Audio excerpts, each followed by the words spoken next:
Well, hello, Facebook family, and thanks for coming and joining us here once again. Of course, I'm your host, David Burrows, and this is Live with David. And I thank you for sharing. I've seen many people sharing around the broadcast that we're going to be talking about here tonight. And this is like episode number 7, 6, 7, yes, number 7. And very excited and very grateful for everybody who's supported the show and been watching live. And we're just going to keep growing around here with everything that we're doing. And when I say growing, like we're really reaching out all over the world tonight, because literally my guest here tonight, it's a different day for her. We're Tuesday, she's Wednesday. So that's how far out we're reaching tonight. And I'm excited to introduce you to her here in just a moment. But first, again, I want to say welcome, everybody, and thanks for joining. And coming up a little bit later on tonight, get your webcams and your microphones ready, because you're going to love the opportunity that we're going to share with you, which is we're going to give you a chance to come on screen and talk to our expert here tonight, which is one of the cool things that Facebook is allowing us to do. And speaking of Facebook as well, I have to say thank you to our friends at BeLive TV. And I encourage any of you, if you're thinking about sharing your passion or your cause or your business or whatever it is, start going live and use BeLive TV. It's simply BeLive.tv online. So, but anyway, I can't wait to talk. I love talking social media for sure. And this lady is an expert in many areas of how to use Facebook and social media properly, because I think she'll agree that a lot of people misuse Facebook. She's actually written a book, and it's called How to Break the Facebook Code. So, and we're going to give you a chance to actually get her book here tonight, and just by watching, you'll get that opportunity. So please welcome, all the way from Australia. It's actually Wednesday morning where she is. We're going to give her the 3, 2, 1 countdown right now. And here she comes. Adair Palmer, thank you so much for joining us here, Adair. Hello, David. How are you? Fantastic. I'm so glad we've finally been able to connect. It's been hard to connect because of our different time zones, but we pulled it off.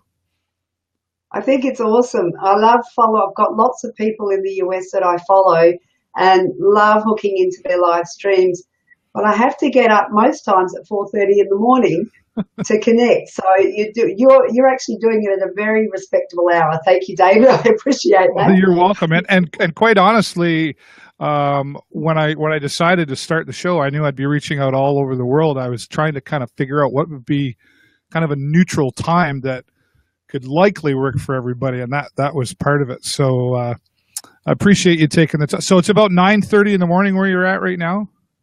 It is. It's 9:32 here on Wednesday morning. So nice. It's getting started for the day. Let's get started we've got so much to talk about, and between the two of us, like you said earlier before we went live, we could probably talk for days, you and I, with what we're going to talk about. But that whole social media thing that everybody's using, but not everybody is using it properly. Would you agree? Oh, absolutely. I see so much of I don't think it's misuse. I think it's uneducated use. Yeah. I know I've heard the saying ignorance on fire, but I mean, seriously, when you're on social media and you're a small business, ignorance on fire is not helpful. I agree. I think in some areas, like it simply means excitement, but take a breath sometimes. Well, why don't you, tell us, like, what qualifies you to talk about this? How did you get started in this social media world, and what got you inspired to write your book, Breaking the Facebook Code? Well, I actually fell into it by accident, and I think they're the best types of careers that you get. I have a cousin in marketing who's totally, says you haven't done any qualifications, so you know what you do is not real. But actually, it is real, and it is. I don't teach anything that I haven't tried and proven to work myself. I've got several fairly hefty qualifications. I've got an undergraduate degree in community development. I've got an advanced diploma in adult education. I've got a master's in education. I've got a couple of other diplomas as well. I used to be called a knowledge junkie, and I still am, which is probably to my advantage. But I left a corporate job in government a few years ago, and I was just going community development background, and I really loved working in not-for-profits. But not-for-profits means you do it for love. And as we were talking earlier, you can't live on air. No. So I moved into government. I was a management consultant in government for well over a decade. And when I left there, I decided I wanted to work for myself. And I actually got into multi-level marketing, which is a brilliant model for people. There's more and more entrepreneurs coming online, and there are more and more opportunities for people to be taking control of their own future and creating their own economy. And I thought, well, that sounds pretty neat, getting out of mainstream. But what I found was I was being probably a little bit desperate, and that ignorance on fire. I've actually written a blog called "Are You a Seagull or a Dove?" and I was doing seagully things, like I was flying in and crapping everywhere on people's pages and people's timelines on Facebook, flying things that they taught us in the social media, like around using social media, was to actually go to meetups. So they were teaching us online and offline strategies to recruit business partners and customers. And I thought I couldn't find a meetup group in Adelaide, that's where I'm from, in Adelaide, Australia, that actually met the criteria of what I wanted, the interest areas. So I just thought, well, I'll start one. I started this meetup group. There's about 900 people in there now, but it became a bit of a commodity. I've actually got 3 meetup groups now, so I've got some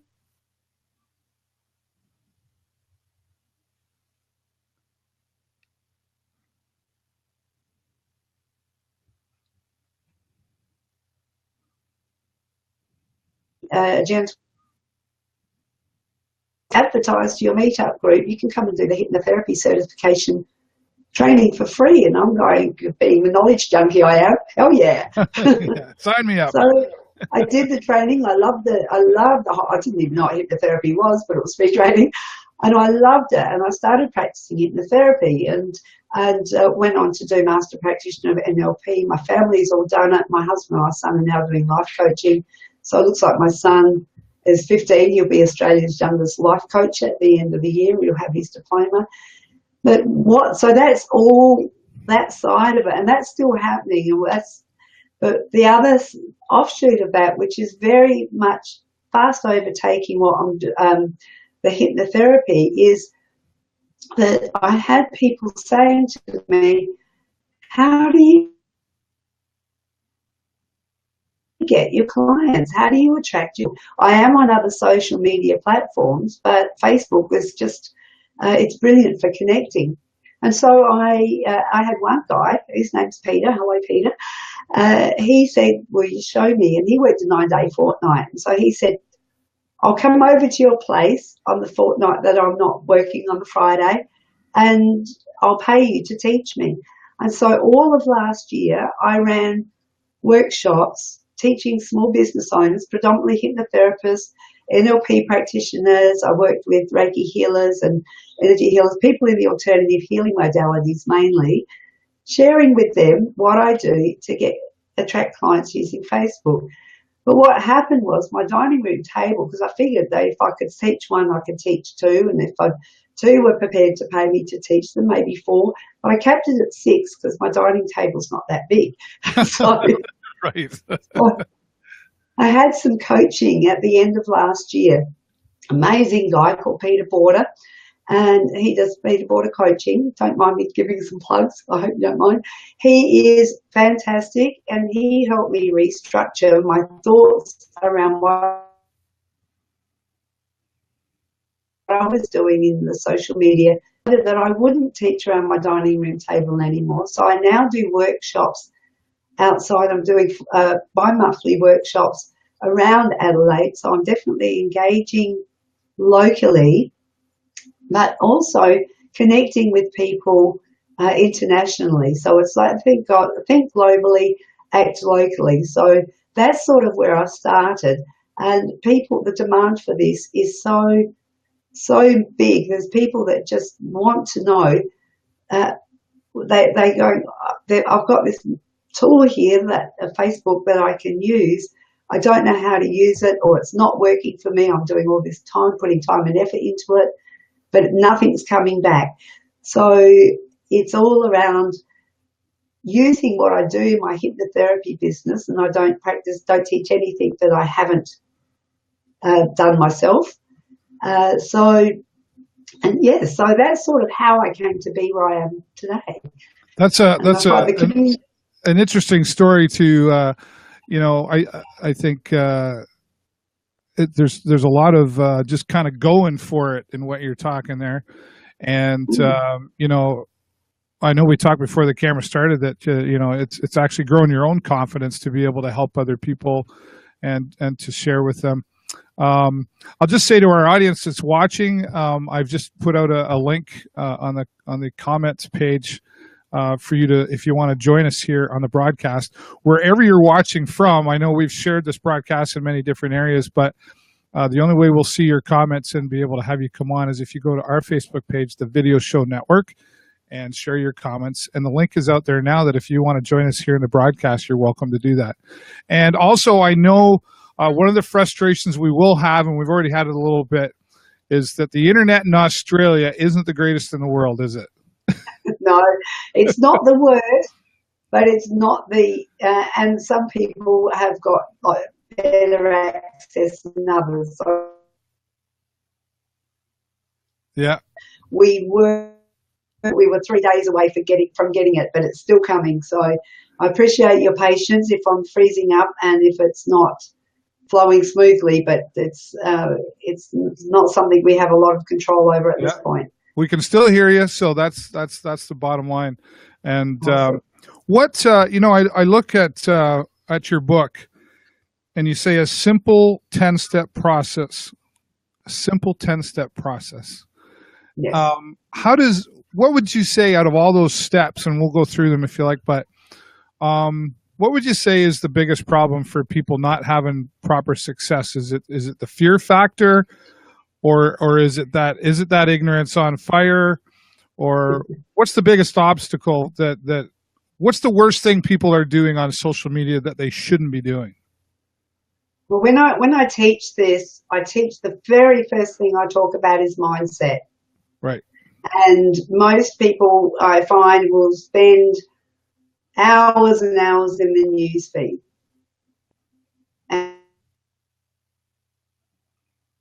And you just get lost. It's like a time. If you're a small business on Facebook, you are using it. You are still yourself. You have to be yourself because everywhere you go, there you are. But if you are being yourself and being personable, but choosing where you go, because people let Facebook, and I'm not sure that this is what I teach, is that people let Facebook show them what Facebook thinks that they want to see. So what I do is I turn that paradigm around and I share with people how to be in control of your Facebook experience. And that seagull thing, and how to be a seagull or a dove, I think that is a lot of things people do, like desperation marketing. Right. So it's almost like hurry up and wait, because people get panicked because they feel like they're not doing enough or they're not putting enough out there, and they get spammy, and it really is not about the numbers. It's about quantity. Right. Part of that just cut out there, but I think I know what you're saying though. Is that's probably like I'd rather have 2,000 people who are sincerely interested and engaged in what I'm doing than 10,000 people where 8,000 of them just kind of scroll by it anyway. Does that make sense? Is that kind of what you're saying? Absolutely. And people go, if I'm seen everywhere, then people are going to know me. But you could be seen everywhere, but people go, it's her again, or yeah.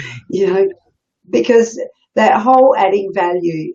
And I learned a lot from people like Mari Smith and Kim Gast, and that was actually where I was last month in Orlando for the Boom Social conference. But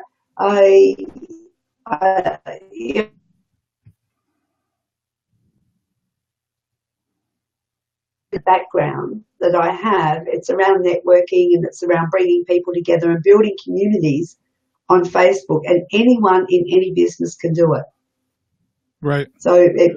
But I find that a lot of people, and again, it's ignorance on fire, think of Facebook as just a feeding ground, just to put their links to their business page, just to and not bothering to interact. And I find that's probably the biggest issue that Right. people have. If they hurry up and wait, if they slow down a little bit and take the time to engage and get people engaged, much like you're doing, exactly like you're doing, Right. is then you find that you have quality relationships. And when you build those quality relationships and you provide real value to people, you find that you have people even being asked. And that's what I'm finding, which is both, it's humbling and it's astounding, because I just love it. And I do that for other people that I see offer real value and help. Yeah. What I find, those are great words of advice, because I think, for the longest time, it's getting better, but I think in the early stages of social media, there people were like hiding behind their keyboards, or we were saying we're losing that personal side of things. And now, of course, with what we're doing, with Facebook Live and platforms like Be Live, and there's a whole bunch popping up. It's going to be, the platform to use to share with Facebook is going to be another race along with Facebook, right? But yes. One of the key points I heard in there, which is an old business saying for sure, it's been around for 1,000 years, is people will do business with you because of 3 reasons, and it's because they know you, like you, and trust you.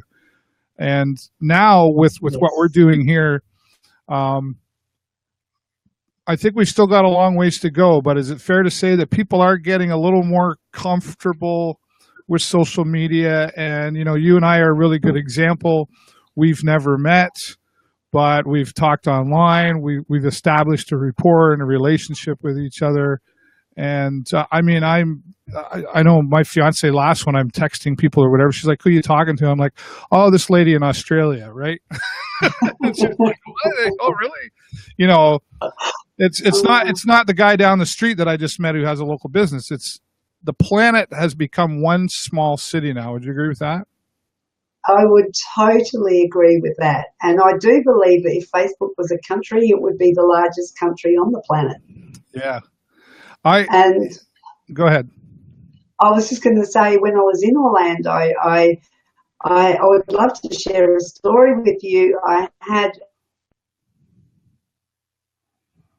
a friend that I've known as a police officer in New Mexico, and we just kept in touch all this time. And I posted that I was coming to Orlando, and she said, "Well, I'll meet you there." We'd never met in person. We'd actually never even spoken by Zoom or by Facebook Messenger or anything like that. We'd just been messaging and on each other's personal profiles. And she flew in, and I had my birthday there on the 18th of May, and she had hers there on the 23rd of May. We spent a few days together after the conference, and it was the most amazing time that we had. And this was from somebody that I'd never ever met, never spoken to. And she flew in from New Mexico, and we just hung out together. We went sailboarding. We went to Universal Studios and went on all the roller coaster rides. And the borders have been eliminated, right?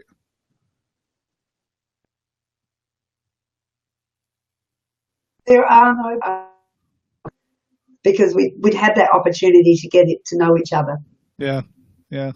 What when you're teaching people or consulting or sharing, is there a specific age group that you tend to attract, or is it all over, or what's your tribe? Well, there's nothing accidental about what I do. So I actually have an avatar, and I call it an alter ego, imaginary friend, perfect client, whatever you like. And here's another area where I think small businesses do tend to fall into the trap of going, my business or my service, my product is for everybody. And it is really that, and also getting the idea that if you work out who you want to serve, then you can be specific in identifying what bothers them. And the avatar is a 45-year-old woman called Brenda. And she's, I don't know where the name Brenda came from. I would not. But she sits on my shoulder. And I go, hey, Brenda, what do you think if I do this? And she'll go, yep, I reckon I'd love it. Inspirational posts she loves. When I'm working on Facebook, I actually realised that Brenda probably wouldn't quite resonate with the cover that I have on that ebook. Right. So, and I'm actually writing a larger book which has got more content in it, and I will be changing the cover.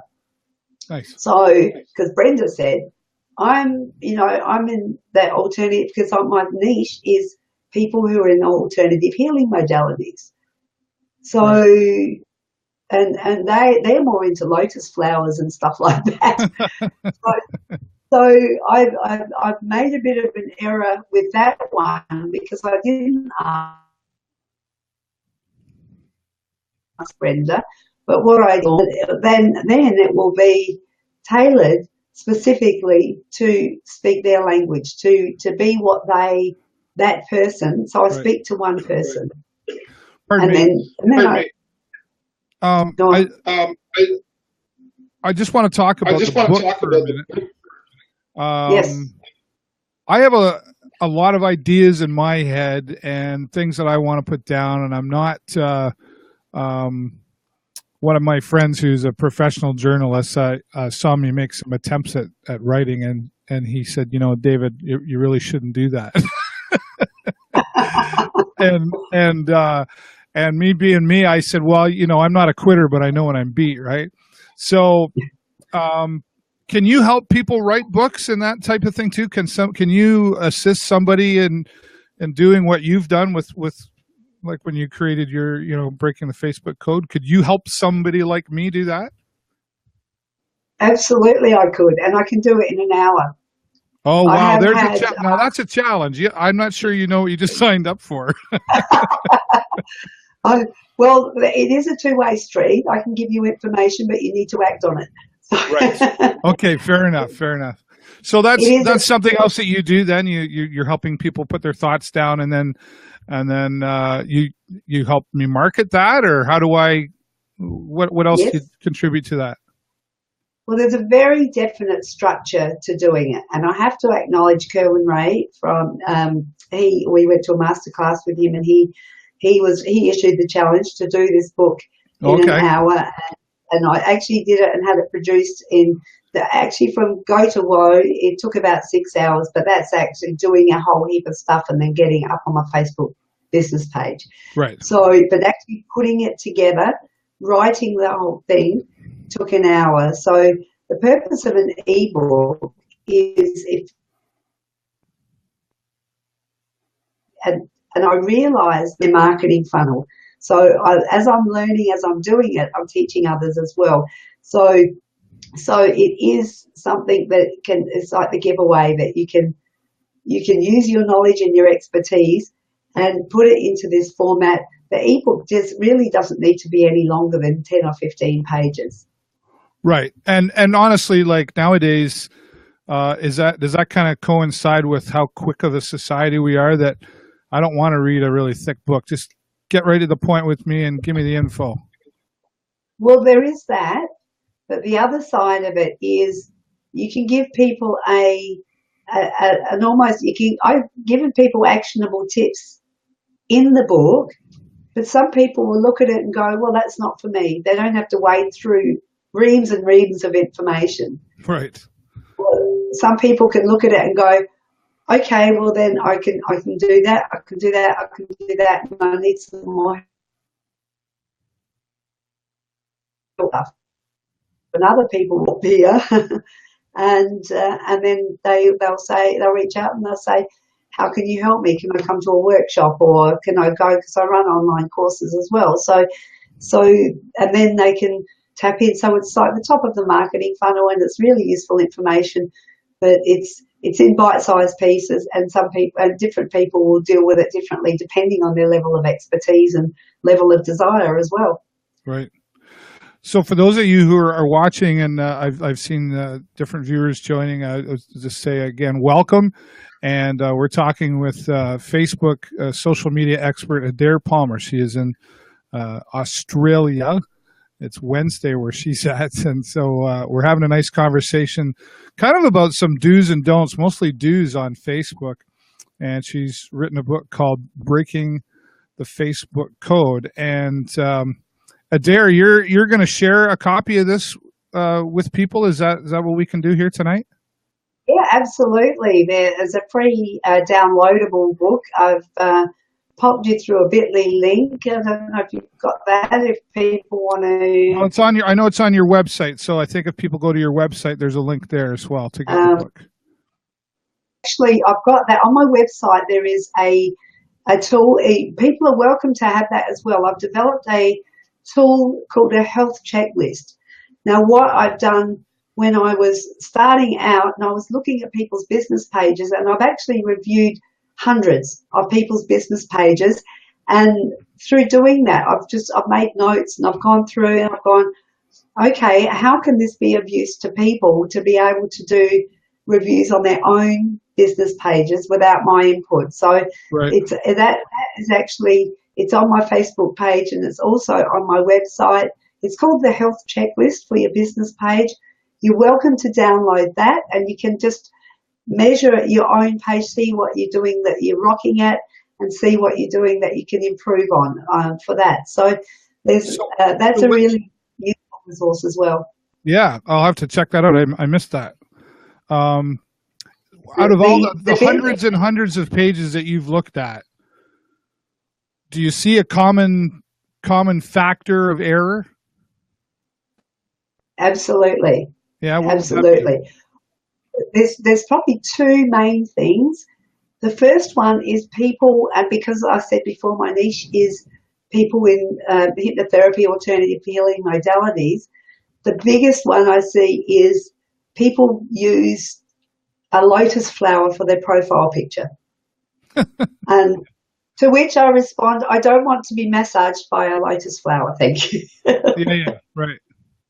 And you said before, David, people buy from people they know, they trust, they like and they trust, and they have to know them before they can like them, and they have to like them before they can trust them. You can't do that if you're a lotus flower. So right. that was the biggest one. And the other biggest one that I notice on Facebook pages is people either post infrequently or they post too much, particularly in MLM network marketing companies. Yeah. People that spam their own pages, and they don't make it interesting. So if I wanted a product brochure, I'd probably go to a website or something like that. But if I go to a page or someone's personal profile, I want to be engaged. I want to talk to them. So really, they're the two biggest things. There's a whole heap more, but they're the two biggest that I notice. Yeah. Does the one that I see, and I agree with all those that you're talking about. I've seen thousands of pages of myself as well, so I'm sure we would agree on a lot of that. But the one that really stands out for me is the posting too much. Now, with that being said, would you agree or not that? How am I trying to ask this question? The amount of posting that you do, let's say in an hour or in a day. Let's go with a day, a 24-hour period. Does that depend on what my page is about, or is it like a standard like my page is a lot about local and news, and there's lots happening all the time. So can I post 10 times an hour, or should I be posting 10 times a day? How do you figure, what's the formula for that? I don't have the magic wand or my crystal ball for that, but I can pass on information that was gained from the leaders in this field, people like Kim Gast and Mari Smith, and I can't attribute it to either one because I'm not sure where I heard it, but I know it was one of those leaders that the rule of thumb is, no matter what your business is, posting between 7 and 15 posts a week. And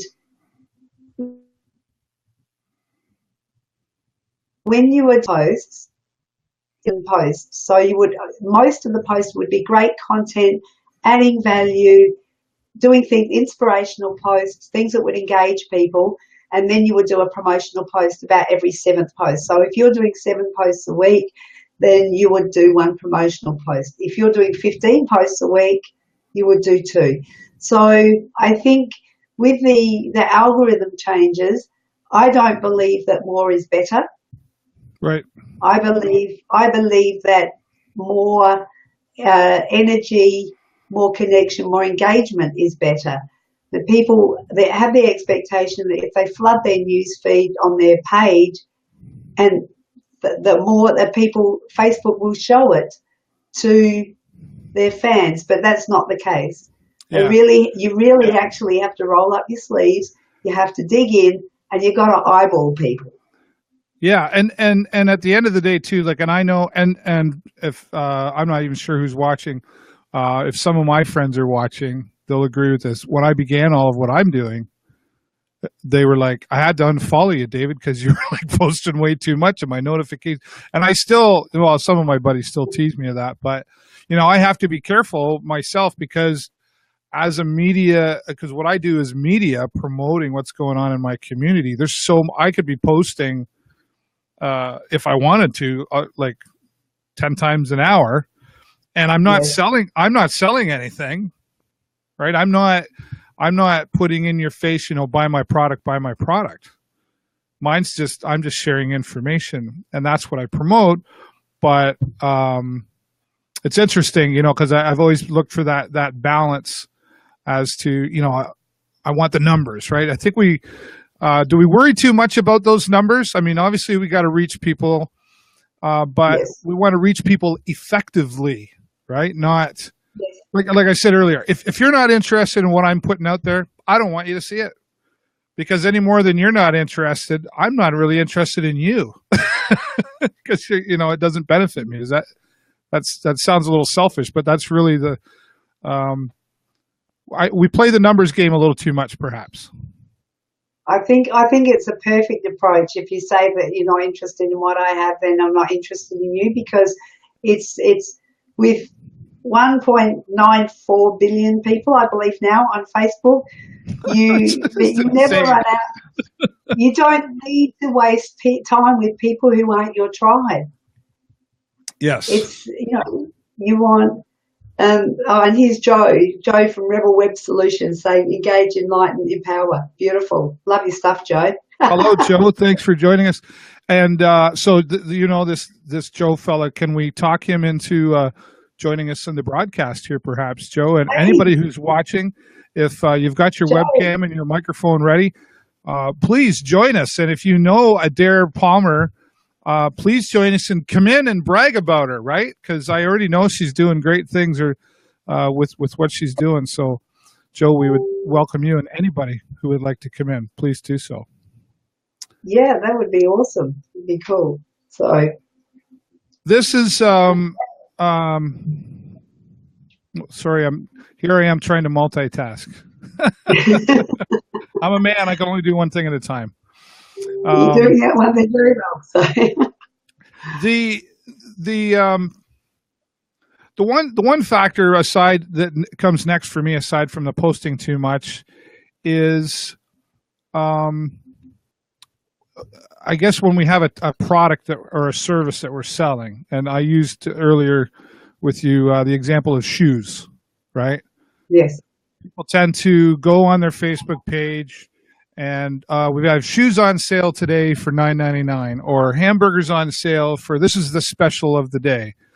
And I think is it fair to say that it's okay to put a product or a service out there that we're selling, but like you said, not necessarily every day, but if I'm selling shoes, instead of selling the shoes, talk about how shoelaces are made or how shoes are made, or the burger that I make, like McDonald's for years talked about the type of meat they put in their burger, right? Is that Yes. is that the modern approach now, is kind of the backdoor approach, I call it? I think absolutely, but it really goes back to your avatar again, knowing Yep. who you're targeting. And if I'm selling shoes, I'm going to want to know who's going to want to buy them and what they're interested in, what their pain points are. And I'd probably even be writing, like I was doing on Facebook Notes before I got my website. I was actually writing blog posts using Facebook. Not a shoe salesperson, then I would go, and I was selling shoes. I'd go, well, I want to only sell shoes to this, like have one avatar, and then say you can do all sorts of things around there. You can team up with other fashion coordinators and write blogs around teaming up your shoes with your handbag and accessorizing, and you could do multitudes of things. You could do different shoes for different occasions, if you had a range of shoes, but it's actually demonstrating to your potential customer or your client, adding value to that pair of shoes that they want to buy. Because if I wanted to buy shoes online, I probably wouldn't go to Facebook, although I may in the future. But right now, where would you go if you wanted to buy shoes or buy anything online? Would you go to Facebook? I go to Amazon, or I go to, a popular, wherever. I go to a shoe place online. I go to Google I've first. lost audio. Sorry, say again?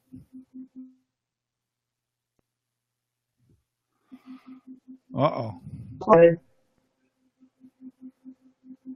Let's see. There you are. You're back for me. Hopefully I'll come back. You're there. Keep talking. I can't hear so you. Adair's having and it's not her fault. It's Australia's fault. Australia's fault. This is we're back. Yes, fantastic. Sorry, and again, those of you who are watching, we're having an interesting conversation with Adair here, who is an author and a social media expert, and her book called Breaking the Facebook Code, and that's available to you for download. We'll share that link with you in just a moment, but please share us talking about this and help spread the word of what Adair does, and our show here. We really appreciate that. And there's a link out on our Facebook page if you want to share your comments or join in the broadcast. Here's an opportunity to ask your questions with the expert. Go to our Facebook page, the Video Show Network, and you can also visit our website, the Video Show Network, at TVSN.ca. Adair Palmer is in Australia, and she's given I'm learning quite a lot from you, and I've been involved in this thing for quite some time, and it's a pleasure to have you joining us because, again, one of the great things about the Facebook world and social media is our new friendship that we've got going here. When you go on, so you talk a lot about Facebook, but what about those other ones like Twitter and Instagram? Are you doing those as well, or is Facebook your main focus? And then how do you balance all of these different social medias, right? It can be pretty overwhelming. Well, I think the traditional or conventional wisdom is to pick maybe one or two or three at the most if you're a small business on social media. And I rely heavily on Facebook and YouTube because the videos I do, live Facebooks that I do upload them to YouTube, but it's more of portal. Then I do have Twitter, I do have Instagram, and I do have Pinterest, but I don't. LinkedIn is another one. Yep. I'm finding that I only teach Facebook because I've been to so many workshops and webinars where they go a mile wide and an inch deep. They're frustrated because I don't get the nuts and bolts. So I've decided, it was a conscious decision to when I'm teaching, to go an inch wide and a mile deep with Facebook, and I have to say that my knowledge about Facebook is pretty extensive because of that reason. So I don't just sort of float across the top of several. I've sort of said to people, like there's a lot of social medias out there, and this is picking the right social media for what you're doing too, right? I mean, some people are stronger in the LinkedIn and Instagram world because that works better for what they're doing, and Facebook might be the weaker one. I usually tell people pick two that you think would work for you. Is that, or do you focus on one, or what do you tell people? Well, I say usually it's to no more than three, but I only teach Facebook. We do run workshops, and my husband's actually been to LinkedIn University, and I might give him an hour on stage if he's lucky to talk about LinkedIn. Is he allowed to be on the show next week? Or He's actually a rescue officer or a district officer with a state emergency service. So he does some really wonderful work in the community in emergency services. That's how we met, actually. Oh, wow. And that he has an interest in, now he's looking at life coaching. So it's a bit of a life change for him too. So we do quite skilled in YouTube, putting YouTube. So we may end up doing a bit of a Partridge Family thing with the Facebook, YouTube, and LinkedIn. But we're actually only talking yesterday about the day-long workshop that I run, and getting in all of the information so that people can take away really useful stuff, and doing LinkedIn. I think we're probably for maybe the second half of the year look at extending it for 2 days and incorporating LinkedIn and YouTube as well, so we can all but I wouldn't do it myself. I would just teach Facebook and then draw on the expertise of other people. We've got Tina Shang out there. I don't know if you know her, but very active in the Be Live community. So hello, Tina, if you're still watching. I know she talked about, she was kind of picking up what I was saying about local news page, and she was saying that they could be quite active. Oh, wow. Tina, if you're still out there, we would love to have you come online. And it's okay if you don't have your hair done, Tina. It's fine. Tina's been pretty busy already today on social media and in the live world. How do you, you talked earlier about the new changes with the Facebook algorithm. I can't even say it. With the new changes with Facebook algorithm thingies. And how do you but how do you keep up with that? I mean, where do you get your information? Have you got like an insider at Facebook, or how do you, when new stuff happens, how do you figure that out to be able to share it?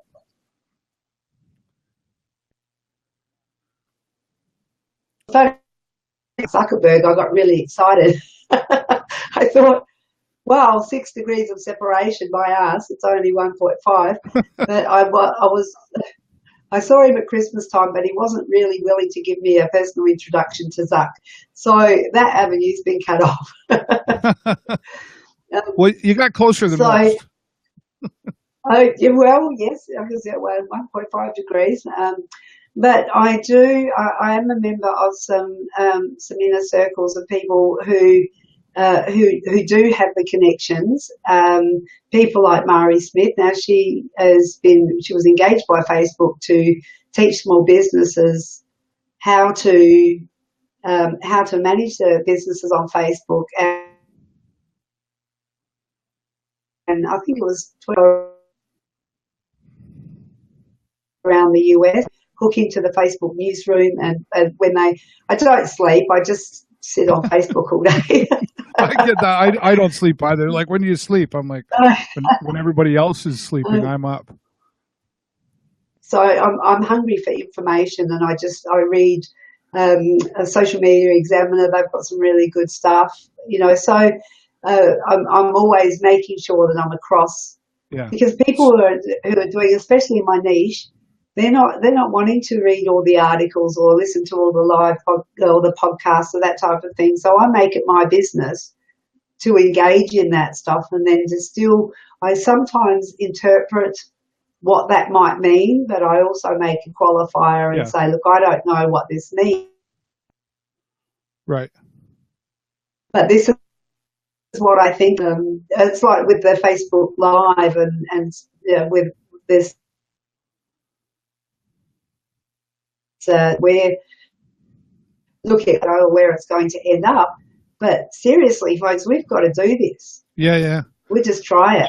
Yeah. Well, and I like how, and we've got a Tina Shang's in the lobby here. She's going to join us in just a moment. But I like how you commented, I make it my business to know, right? It's the same thing if we go back to the shoes. If I'm selling shoes, I make it my business to know how they're being manufactured, what's good. I make it my business to know these things, right? So, I mean, I'm sure you can't know everything about Facebook, because even, people who work at Facebook are, I have a friend who works at Facebook, and he can't tell me anything, right? Because he'd be fired.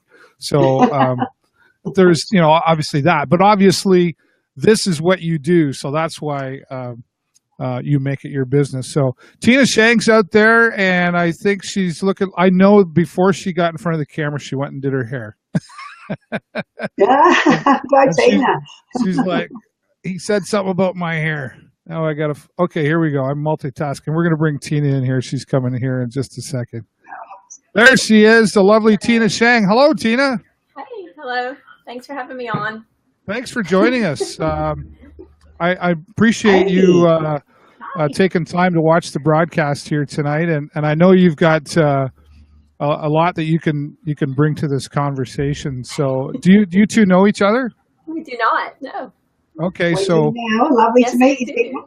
Yeah. So Adair, as I was mentioning, Tina's heavily involved with Be Live TV and Facebook, social media, live stuff. Like her and I actually have a lot in common as well in working with the community and promoting it, that sort of thing. So I was kind of hoping when I asked that question about posting too much that Tina would be listening. So I just hit right at that perfect time. So yeah. So you're saying, like, Tina, like and you're familiar with what I'm doing. Mm-hmm. So I could be posting 100 times a week and that'd be okay?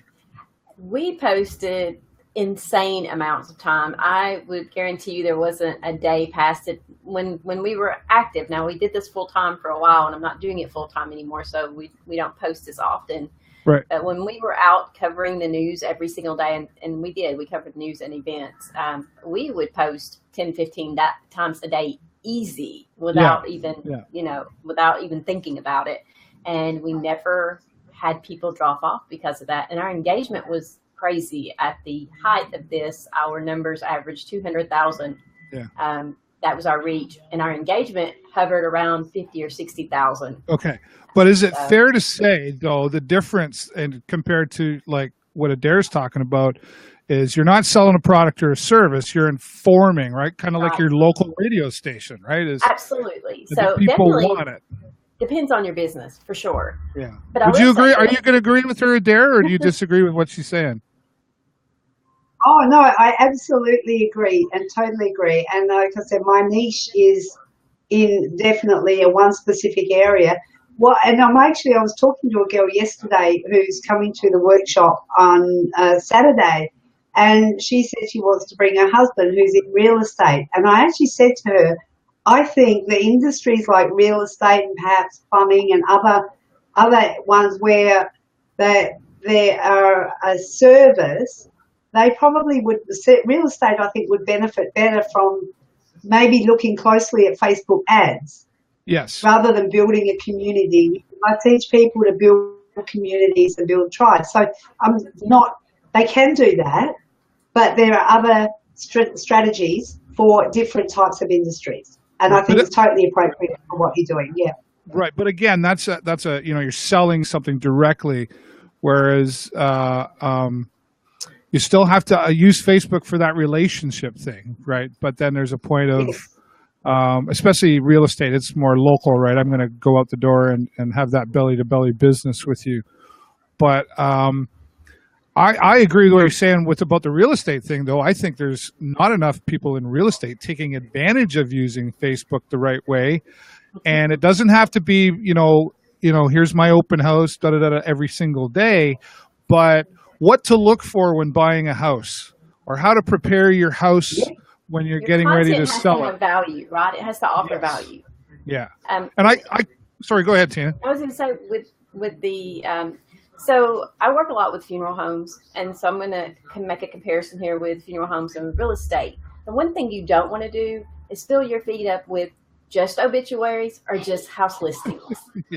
We can go look at that somewhere else if we want to see just that, right? So I think you're really okay posting whatever you're comfortable with, as long as you remember that what you should be posting should be either building your community and building that trust, or offering something of value and not an ad. It's okay to do ads, but we have that old golden rule, the old 80-20 rule.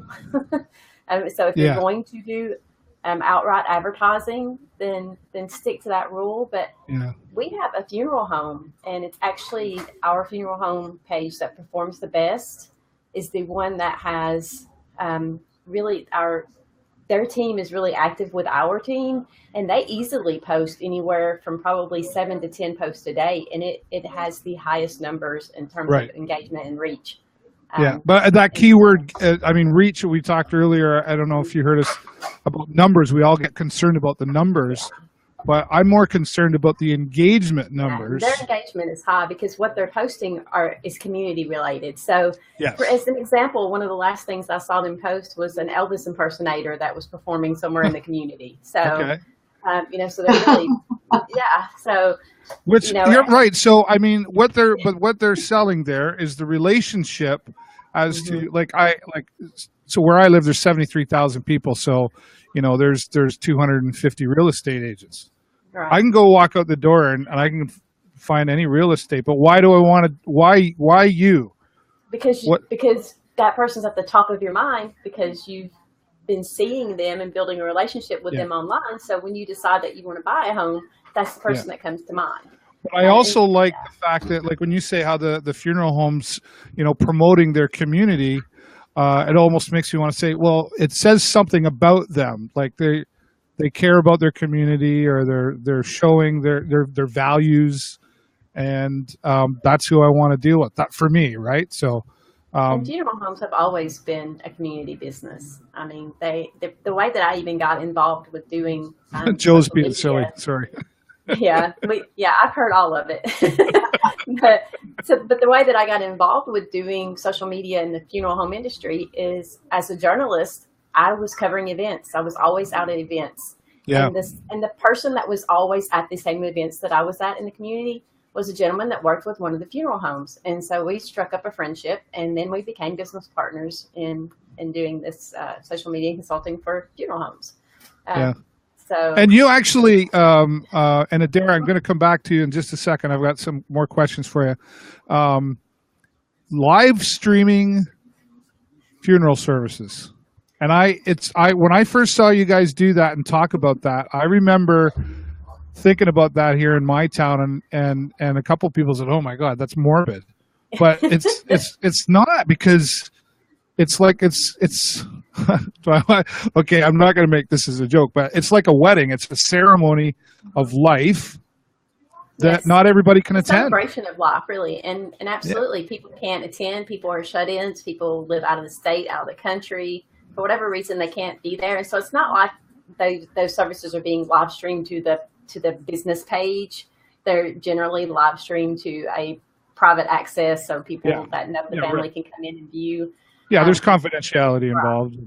But we do, my partner and I do a show every week called Your Life, Your Way. And what we do is we interview our business partners, the people we work with in the industry, about pre-need services. And so that's a live show that we do every single week, and it performs, pretty well for what it is. It's early in the morning, and it's that industry. What's interesting here, and Tina, thanks so much for coming on and sharing that great information. And I think I might have my next show, Tina Shang. But what's interesting here about what just happened, though, right, Adair, is that the spit it out, Burrows. The borders are gone, right? You know, like here, Adair and Tina were just introduced by a show, third party, like, and we see what's happening here, right? And you two, make sure you hook up on Facebook. I know if you haven't already. Tina I've already gone to her page. See, I haven't even met Tina, and I already know what she's like. So, Tina, I'm going to let you go, but thank you so much for stepping in the broadcast. And thank you for allowing me to pop in for a moment, and I'm going to continue watching. Absolutely. Thanks, Tina. Tina Shang joining us, and anyone watching, if you want another person to network and connect with, I know Tina's very open to talking with you. Adair, we talk about the Facebook Live thing quite a bit here now. Are you active with that? I am, actually. I do a Facebook Live myself. It's called Friday Facebook Fix. I've got my page, Social Media for Small Biz Owners, and my group, which is called the same. I was so delighted when BeLive TV was able to share. So now I do it for my page. I was doing it live in my group, and I've done that for probably 6 or 8 months, and then I turned that into a vlog and a blog. And now I do it for my page, and I share it to the group, so it's a bit more open for extra people. But every Friday I do the weekly show, which is Facebook Live. Okay, so and Friday your time, which is what time? What time do you do that? Thursday night. It'll be Thursday night around 10 p.m. So Friday morning, 10 a.m. my time. Oh, okay. Trying to do. What's the time there now? It would be 9:30, nearly 9:30. No, we're coming up to 9 o'clock here in about 4 minutes. Yeah. Okay, so it is. So it would be around maybe 8:30 your time on Thursday night, I think. Okay. So and then there's a replay available, or? I put it onto YouTube, and then I've got an email list that I write a blog, and then I send it out to my email list. But it's usually just the replay is just what's on. I just leave it on my page, so it's in the videos section. So, perfect. And this week we're talking about groups, so Facebook groups. Oh, lots of exciting stuff there. Well, and that was something I thought about earlier, and how do I decide, or how does someone decide? Like, I mean, I have, I have 2 pages that are public. I have a bunch of pages that I'm a part of, but I also have a group. How do I decide what's better for me, a group or a page, or do I need to have both? I actually teach people to use Facebook as a really, really powerful business tool. So, Tina, that's awesome. I love your stuff, Tina. I love that you're listening about what you're saying about live streaming from funeral services. I'm getting so many ideas from both you and David. So it's awesome. Sorry, what were we saying about groups there? I would say that I teach people to use every nook and cranny. I have, if you have a look at the book, I have a concept called the House of Facebook.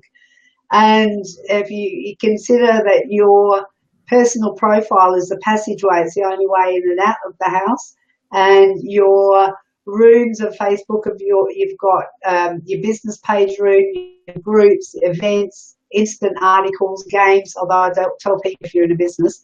Your back veranda is where your friends and family sit. So I do that's just a conceptual model that I came up with because I found that people were so struggling to understand how to use Facebook as a business for their business. And now I find when I explain that, it is in the book, in the ebook, you can just have a look at it and you go, well, that's how it all hangs together. And you can imagine there's 1.94 billion of these little houses of Facebook, and some are just passageways with the back veranda. Some have got 3 or 4 business pages, rooms that are business pages. Some of them might have dozens of groups, your members of groups and your admin or owners of groups. and it's actually seeing it in its entirety to be yourself on Facebook, but also be your business appropriately using the entire platform. So, business appropriately. I'm going to write. Yes. That sounds like a title of a book. Business appropriately. Yes. Business appropriately. That's excellent. There you go. Okay, I'm going to steal that from you. Go on. Well, you've offered so much fantastic advice, and tonight it was free, and that was other than your time, and I'm so appreciative and grateful for you making the time to join our audience here. And for those of you who are still watching, whether you're watching live or if you may be watching the replay, visit our website, socialmediawithadare.com, and there's a link on there. You can get her free book. It's called Breaking the Facebook Code, and we're all trying to do it. And it's a constant. You'll be working for a while because it's not going away. Okay. The other thing, David, is there is a Bitly link that I sent through for the book. So if you go to my website, you'll get the health check, but the book has a separate landing page. Right. You know what? Let me. So it's in your messages. Yeah. It's Bitly. Bear with me, folks. Yes. Yeah, so this is the great thing about working for yourself. Nobody's telling me that I have to stop the broadcast right now. I can do whatever the heck I want. Okay, here it comes. So no one's running in with that cartoon with the big. Yeah, there we go. That's the one. So there it is up there, and we can talk for another minute or two here, so people get a chance to check that out. I briefly have read some of it, skimmed through it, and I can't wait to be more thorough with it. But you offer so many things, with just inside this Breaking the Facebook Code, and it's a short read and it's an easy read. That's the other thing I noticed. There's no fancy lingo in there or anything like that. It's the KISS system. And I'm sure that was intentional. I was going to actually make a mention of that when you said before that your journalist friend said, don't give up your day job with you, and talked about writing. But it is actually all about being conversational. So you write as you speak jargon. So, and I actually found that difficult because coming from an academic background, but I think if you write as you speak and make it in plain language and simple language and it's conversational, people find it an easy read. Yes. So you'd be able to write it. Yeah, okay. I'm glad you have faith in me because you can speak, you can write. Well, I'll take on the challenge with you, or I should say you're taking on the challenge, quite honestly. I don't think you know what you just signed up for. But because my friend is very patient and he loves me, and that's why he said don't do it. But it doesn't mean that he didn't say I couldn't learn. He just said the way I currently do, I basically suck at it, was what he said. But he said it with love. So I'll tell him that I have the challenge. Someone else is taking on the challenge, and then I'll be able to throw it in his face later, right? You can get him to edit it for you if you want, but he usually does. So I have media releases. He gets it. But Joe's out there once again saying thank you for sharing, guys, and thank you, Joe, for joining us in the broadcast, and Tina Shang, and for all of you who were watching but were too shy to say hello. We thank you for watching. And Adair, I do have to wrap up, but I thank you so much for sharing your knowledge and expertise here. And once again, ladies and gentlemen, please take the time and go get the book and visit her website. And I know Adair is friendly. Just find her on Facebook, Adair Palmer, and she'll connect with you as well. And Adair, my challenge to you is to stay in touch with me anytime. I'm looking forward to growing our relationship. Beautiful. Thank you, David. It's been a pleasure, and I really appreciate the opportunity to come and chat from across the seas, and just like that there is no boundaries, there is no limitations on what we can do. Absolutely. When we can, You're welcome. Thank you so much. Adair Palmer, ladies and gentlemen, she is the author of Breaking the Facebook Code and a social media expert. And again, I encourage all of you to reach out to her on her website, socialmediawithadare.com. And thanks to all of you once again. I'll be back here next week, 8 o'clock Eastern, Tuesday night. here in Canada, wherever you're watching from. And follow me on the Video Show Network Facebook page and the Show with David Burrows for updates on a very special guest who will be joining me next week. To all of you, take care of each other and yourself, and we'll see you next time. Bye for now.